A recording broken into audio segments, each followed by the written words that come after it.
My name is David Labouchere, and I'm a 58-year-old former army officer. I retired in 2010, and since then I've been in Dubai.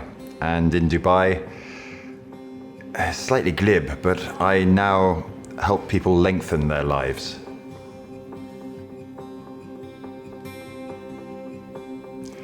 All the good things in life require other people. Your best source of support is always going to be other people. I mean, there's a lovely saying that it takes a village to raise a child, and that's perfectly true. And in this very difficult time of the pandemic, we have so many people that are lonely now.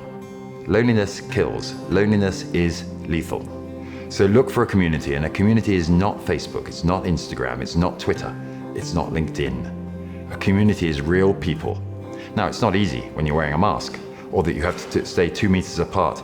But even when you're 2 meters apart, you get a lot more out of face-to-face in real life than you ever will from a Zoom call or, I don't know, online.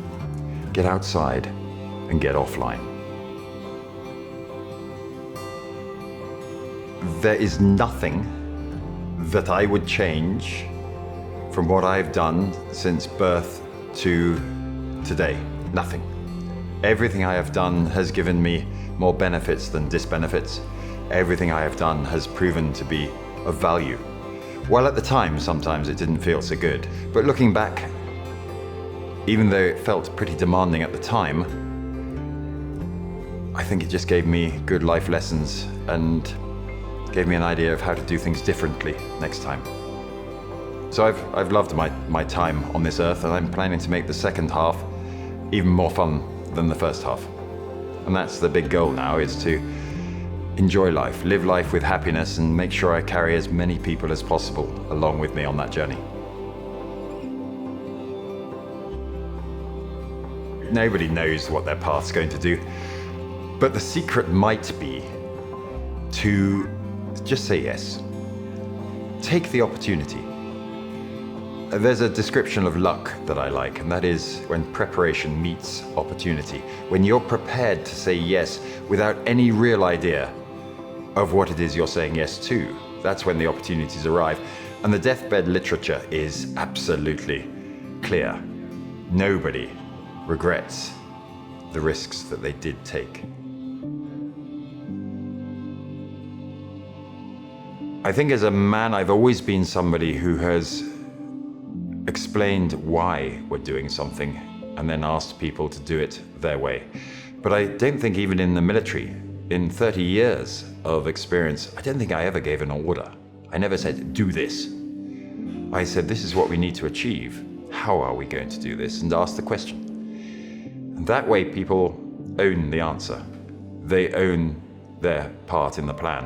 And once you own that part in the plan, you will never let anybody down. So it's much better not to give orders, but to ask people how they want to proceed and then empower them to do that.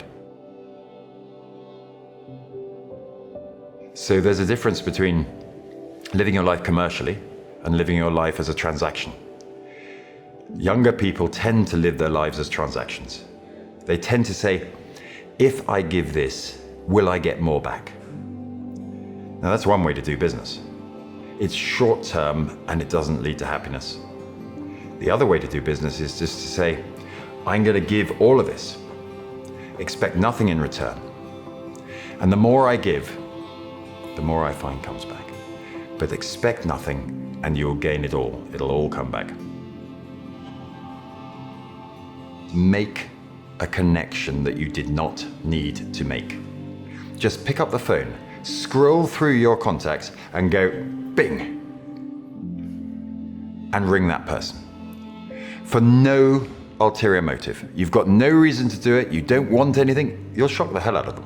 They're going to go, yeah, nice to talk to you. Yeah, what can I do for you? Nothing. Just checking on you, just making sure you're all right. Now, if we all do that once a day, and I call it one call a day, if you do it once a day, you will find that the benefits come back in spades. You will get calls more than once a day. And those calls will sometimes spark in you something that you did need from the other person. Life's about connections. And this will help you reconnect with people from your past that you hardly know. And suddenly you find that actually you have joint aspirations and you can work together. So one call a day to somebody that you didn't need to call. Make that a part of your routine, part of your scaffolding around your life at home while you're locked up, and you'll find that your loneliness disappears. The fact that you are not getting connection will change to total connection, lots of connections. My name is David Labouchere, and I'm delighted to have been invited to be part of Cundall Inspirations.